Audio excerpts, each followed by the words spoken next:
In today's video, I want to show you a really simple but effective trick you can do almost anywhere, whether you're at work or school.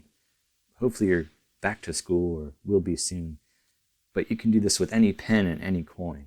So let's take a look.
Welcome back. Thanks for joining me again.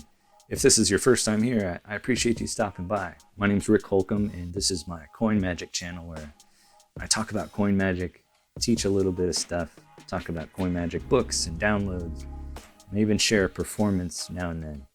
But in today's video, I want to show you a great trick you can do with any coin and any pen. But if you haven't subscribed, go ahead and subscribe. That's the easiest way you can show your appreciation for what I'm doing here. If you want to take it a step further, you can drop me a dime in my tip jar down below. If you want to go further than that, you can visit rickholcombmagic.com and maybe pick something up. So all you need for this is any coin and a pen with a cap on it. So you don't want a clicky pen. Now today I'm using a silver dollar, but that's just so you can easily see everything I'm doing here. Preferably you'd use a quarter or borrow that quarter, and maybe you could even borrow the pen. Or if you're at work, maybe these things are lying around already. You could even use a pen and maybe a paper clip or something the size of a coin, which would be even better. So to begin, you could have the pen in your pocket or in your shirt pocket. I just had it clipped to my shirt there. And I begin with the coin in classic palm in the right hand. Now I start with just a simple wash technique. Like I've taught in other videos, you don't have to do this, but I like showing my hands empty kind of casually like that. So you can start with the coin in your left hand already. Now get the pen from someone or take it out of your pocket. You're gonna uncap it and act as if you see something inside. Now your left hand has dropped to the side where the coin's gonna fall to the fingertips at fingertip rest. So this happens as you're looking here. Now the hands are gonna come together right here. Your right hand's gonna jerk as if it's trying to dislodge something. And your left hand is gonna turn palm up, giving that coin some motion as if it's falling out of the cap, like that. So quickly just recap the pen.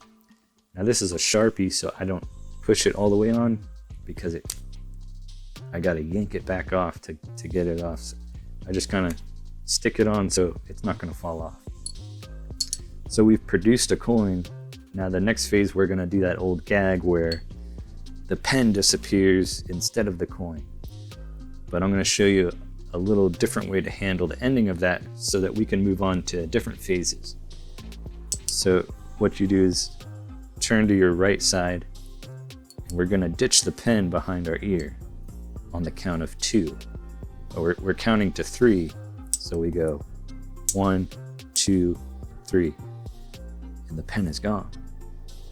Now I learned as a kid to turn back to my left, reveal the pen, and ha ha ha, and at this point you ditch the coin in your pocket.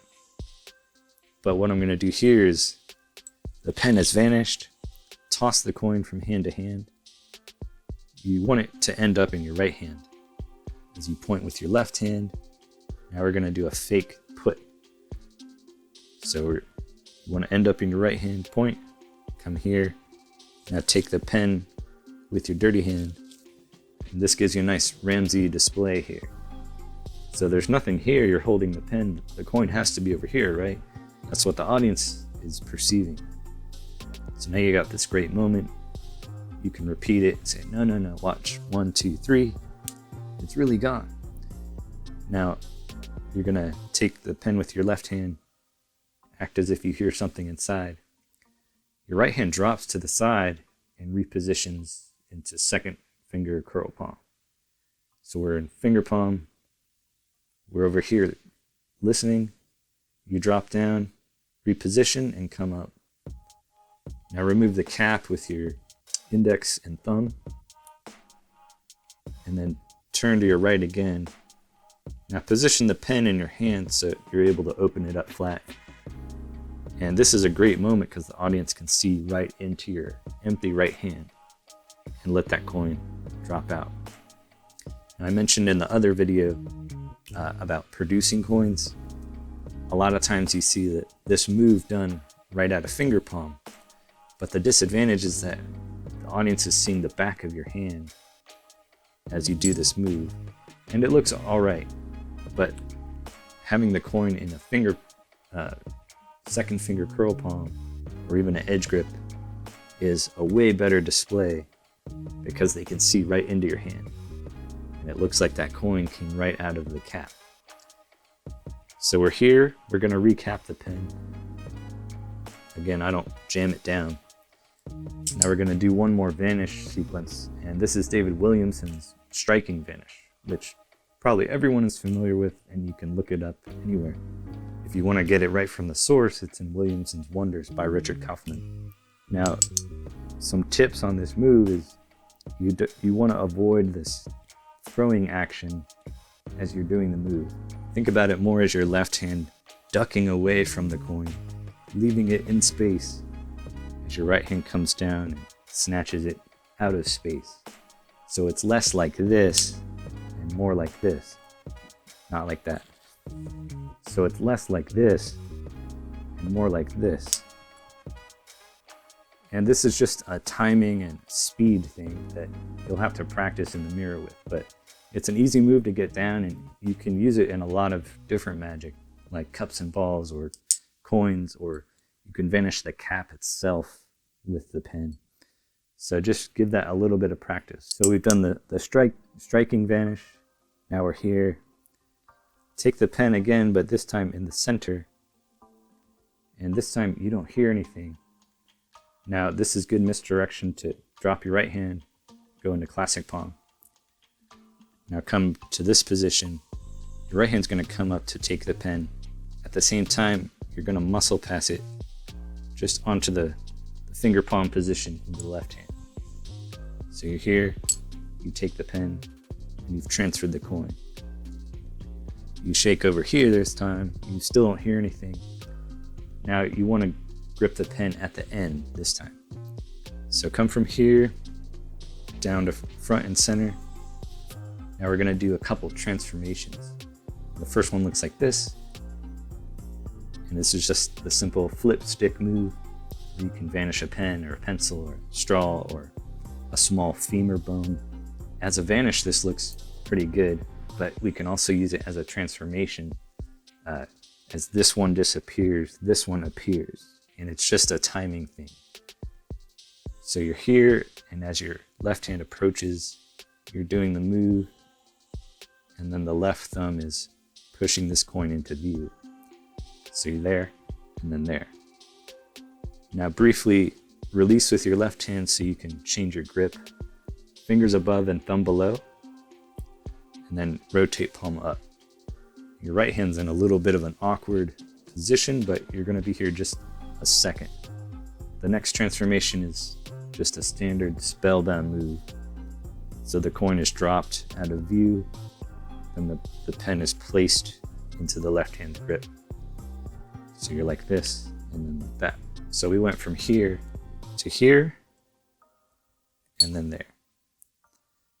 Now the final phase is one last reproduction that's really cool.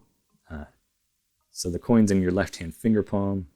you're holding the pen about center, and you're really confused because the pen turned into the coin and then the coin turned into the pen. So you're going to reach up and steal this using that Gary Kurtz steal I taught in another video into Frickle Palm. So it's just the thumb holding that coin. You just reach in behind your fingers, grip with your thumb, and you kind of reposition this pen. As your right hand drops, you're going from Frickle Palm to Thumb Palm and then to Nowhere Palm. So it's just from here to here, and then you're there in Nowhere Palm. Now come up and take the pen with your right hand as it occurs to you, oh, the coin is in the ink. Now this is a fun production of a coin I do. I'm going to deliver that coin in Nowhere Palm onto the fingertips of the left hand as I continue in a scribbling motion as if I'm drawing that coin. Now you want to turn to your left to get your best angle on this, but it's just a great little production of the coin. You finish off by defining the edges there, and then look at your creation. Finally, you just cap the pen and you're done. So that's it for today, guys. I hope you really enjoy that routine. I've gotten a lot of mileage out of it, and there's a lot you can do with it, a lot of different places you can go with it. There's a ton of phases you can research in different books and videos. So it's a great little modular routine, just like a one coin routine. But I think this is a little more fun because you have this other object and it has two pieces. And so you begin to think about, what else can you do with this? How else can the coin come out of here or appear to go in there? And you can just do a lot with this. And I forgot to mention, all the stuff I just taught you today, you can do it with a finger ring. So say you don't have a coin on you or no one else has a coin, you can do all this stuff with a finger ring, and it seems even more impromptu, off the cuff. And after that, you can go into some finger ring magic and do some different phases with just the ring. So now all of a sudden you've done a couple minutes with the coin and the pen, or the ring and the pen. Now you do another minute or two just ring magic. So you've got a nice little set there to open up with. So I hope you enjoyed everything, and I will see you next time.